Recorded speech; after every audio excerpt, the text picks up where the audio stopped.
Hi friends, welcome to my channel Karthik Telugu news. Friends, ఇంతవరకు ఎవరైతే మా ఛానల్ సబ్స్క్రైబ్ చేసుకోలేదో వారైతే ప్లీజ్ సబ్స్క్రైబ్ చేసుకోండి ఫ్రెండ్స్. అలా అయితేనే మేము పెట్టే ప్రతి వీడియో కూడా మీకు నోటిఫికేషన్ రూపంలో వస్తుంది. అలాగే మీకు వీలైతే మా ఛానల్కి ఒక లైక్ అయితే చేయండి. ఇక వివరాల్లోకి వెళ్ళినట్లయితే వాళ్ళ అన్నదాత సుఖీభవ గురించి ఒక ఇంపార్టెంట్ అప్డేట్ న్యూస్ అయితే రావడం జరిగింది. దీని గురించి మరిన్ని విషయాలు ఈ వీడియోలో తెలుసుకుందాం. రైతులకు ఒకేసారి 2 పథకాల నగదు జమ కానుంది. కేంద్రం అమలు చేస్తున్న పీఎం కిసాన్తో పాటుగా ఏపీ ప్రభుత్వం అన్నదాత సుఖీభవ నిధుల విడుదలకు నిర్ణయించింది. ప్రతి రైతుకు 20,000 రూపాయలు ఆర్థిక సాయం చేస్తామనే హామీ అమలులో భాగంగా ఏడాదిలో 3 సార్లు పీఎం కిసాన్తో పాటుగా నిధుల విడుదల చేయాలని ప్రభుత్వం నిర్ణయం తీసుకుంది. తొలి విడత నిధుల జమకు ముందే అర్హుల జాబితాపైన తుది కసరత్తు జరుగుతోంది. పీఎం కిసాన్ నిధులు వచ్చే వారం విడుదల చేయనుండటంతో వాటితో పాటుగా అన్నదాత సుఖీభవ నిధులు జమ చేసేలా ప్రభుత్వం కార్యాచరణ ఖరారు చేస్తోంది. పీఎం కిసాన్ పథకం ద్వారా కేంద్రం ప్రతి ఏటా అర్హులైన రైతులకు ఏటా 3 సార్లు 2,000 రూపాయల చొప్పున 6,000 రూపాయలు అందిస్తోంది. ఏపీ ప్రభుత్వం అన్నదాత సుఖీభవ పథకం ద్వారా పీఎం కిసాన్తో పాటుగా 3 విడతలుగా 14,000 రూపాయలు రైతుల ఖాతాల్లో జమ చేయనుంది.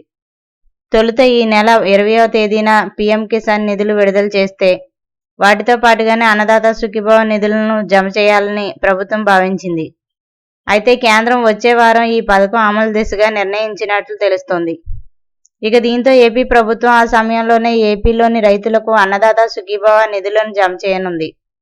ఈ పథకం కోసం అర్హుల జాబితాను ఏపీ వ్యవసాయ శాఖ ఇప్పటికే దాదాపు ఖరారు చేసింది. అన్నదాత సుఖీభవ పథకం ఎంపికలో ప్రభుత్వం అర్హుల ఖరారుపైన జిల్లాల నుంచి సమాచారం సేకరిస్తుంది. ఇప్పటి వరకు రాష్ట్ర వ్యాప్తంగా అన్నదాత సుఖీభవ పథకానికి 45,64,500 మంది రైతులు అర్హత సాధించినట్లు తెలిసింది. వారిలో 44,30,149 మంది రైతులు ఈకేవైసీ పూర్తి కాగా 1,20,148 మందికి సంబంధించి ఈకేవైసీ పెండింగ్ ఉంది. చివరిసారిగా 2024 జనవరిలో 53.58 లక్షల మంది రైతుల ఖాతాల్లో సొమ్ము జమ చేసింది.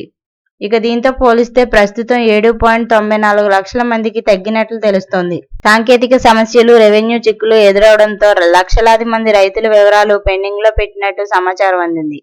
గత వైసీపీ ప్రభుత్వంలో చేపట్టిన భూ సమగ్ర సర్వే సందర్భంగా అనేక భూ సమస్యలు తలెత్తాయి. ఇవి ఇప్పటికీ పరిష్కారం కాకపోవడంతో అన్నదాత సుఖీభవకు దరఖాస్తు చేసేందుకు ఆటంకంగా మారింది.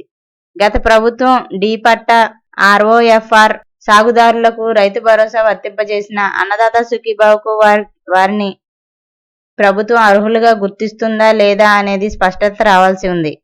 ఇక అర్హుల జాబితాలను వ్యవసాయ శాఖ అధికారులు రైతుల సేవా కేంద్రాలకు పంపించారు. ఇక దీంతో అర్హుల గుర్తింపు ఈజీ అయ్యింది.